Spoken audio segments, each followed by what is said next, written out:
Assalamualaikum warahmatullahi wabarakatuh, Mas Bro. Berjumpa kembali kita dalam channel YouTube saya. Semoga rahmat dan kesehatan selalu bersama Mas Bro sekeluarga dimanapun berada saat ini. Amin, amin, ya mujibul wujud. Mas Bro, saya ingin sharing mengenai isi yang ada di dalam Bismillahirrahmanirrahim.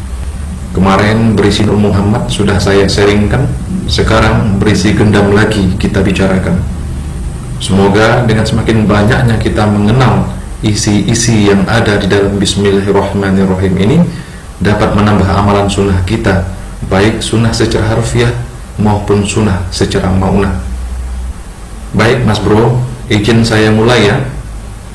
Allah subhanahu wa ta'ala itu bersikeras agar Rahman dan Rahimnya yang tersimpul di dalam lafaz Bismillahirrahmanirrahim sampai kepada manusia.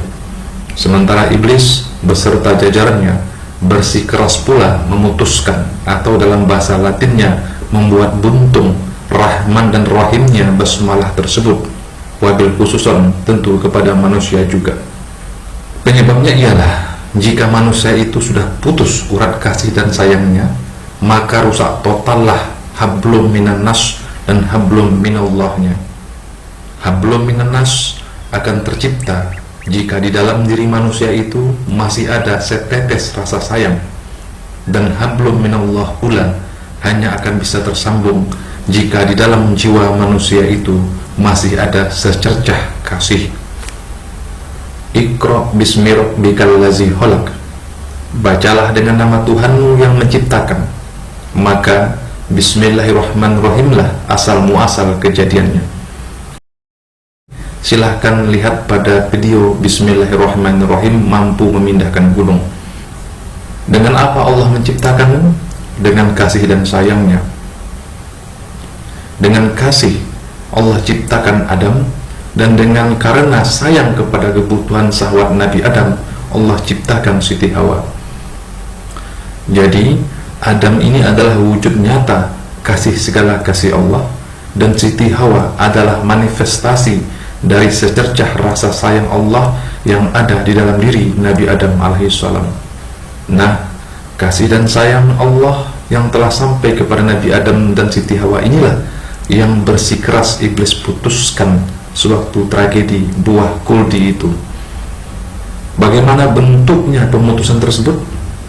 Iblis serayu-rayunya agar Nabi Adam menjamah Siti Hawa tanpa melafazkan Bismillahirrahmanirrahim. Maksudnya tanpa menunggu Allah nikahkan. Tentu saja orang yang berhubungan badan di luar nikah tidak akan berani membaca Bismillahirrahmanirrahim, sehingga putuslah kasih dan sayang Allah dalam perbuatan Nabi Adam ketika tragedi tersebut terjadi. Bentuk pemutusan Bismillahirrahmanirrahim kedua oleh iblis ialah kepada anak cucu Nabi Adam sendiri.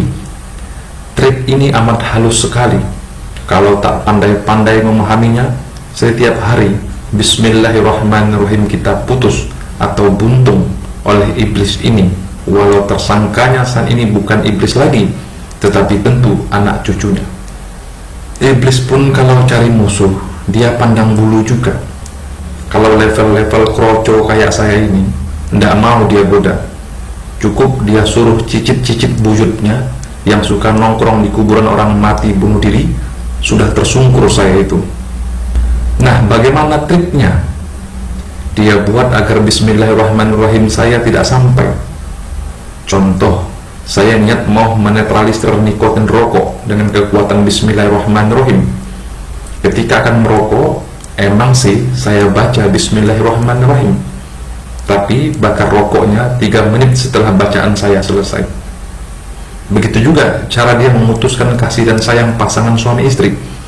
Ketika akan menyentuh istri untuk berhubungan badan, benar sih sudah baca Bismillahirrahmanirrahim, tapi 10 menit setelah habis baca baru perang dimulai. Makanya saat perang tersebut mengalami banyak sekali masalah seksualitas dan gangguan pikiran, karena Rahman pada suami dan Rahim pada istri tidak sampai ke tubuhnya. Jadi bagaimana aplikasinya? Coba kawan-kawan langsung tes bagi yang perokok ya. Ketika rokok sudah berada di mulut, bacalah Bismillahirrahmanirrahim dengan bersuara sehingga rokoknya bergerak-gerak. Saat lafaznya sampai pada huruf him, bakar langsung rokoknya. Jadi setiap rahim itu sampai dibaca, maka sampai pula api untuk membakar rokok tersebut. Rasakanlah, mau 2 bungkus kali duduk merokok, tidak akan terasa apa-apa, seperti masuk angin keluar kentut saja itu. Tapi latih betul baik-baik. Setiap api rokok sampai pada ujung rokok harus bersamaan dengan sampainya bacaan rahim pada Bismillahirrahmanirrahim tersebut. Begitu juga bagi yang bermasalah dengan hubungan suami istri, tidak usah repot-repot pakai ramuan, pakai azimat dan lain sebagainya. Ketika muncul niat mau menjamah istri, baca Bismillahirrahmanirrahim dan ingat, sentuhlah badan istri tepat ketika lapas rahim sampai pada ujung bacaannya. Insya Allah tahan uji ini. Nah, sekarang kita masuk pada aplikasi gendam Bismillahirrahmanirrahim. Tidak pakai tirakat, tidak pakai makrifat, tidak pakai wirid, tidak pakai mantra.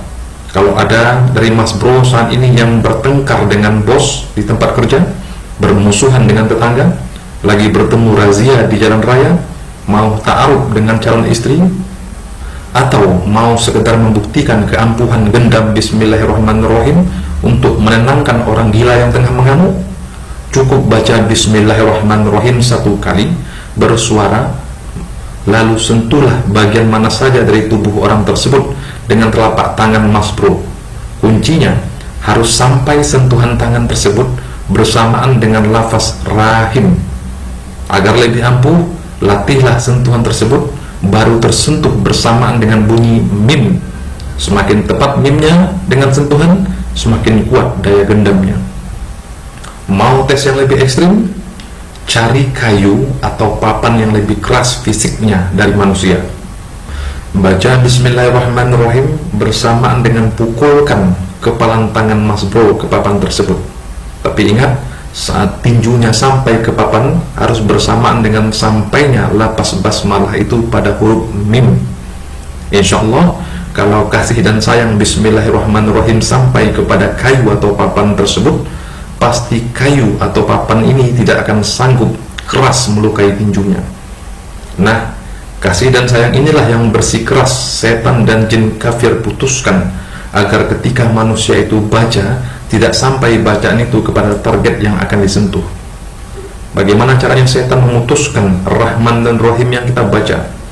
Dibuat kita sibuk memikirkan hal lain setelah kita membaca Bismillahirrahmanirrahim, sehingga kita lupa untuk langsung mengerjakan atau menyentuh yang sudah kita niatkan tersebut. Yang baik dalam sharing saya ini ambil, dan yang buruknya buang ke got. Agar lebih jelas bagaimana menggunakan kekuatan Bismillahirrahmanirrahim sebagai gendam, silahkan Mas Bro lihat pada video yang saya tampilkan. Bismillahirrahmanirrahim.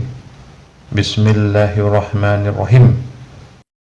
Assalamualaikum warahmatullahi wabarakatuh.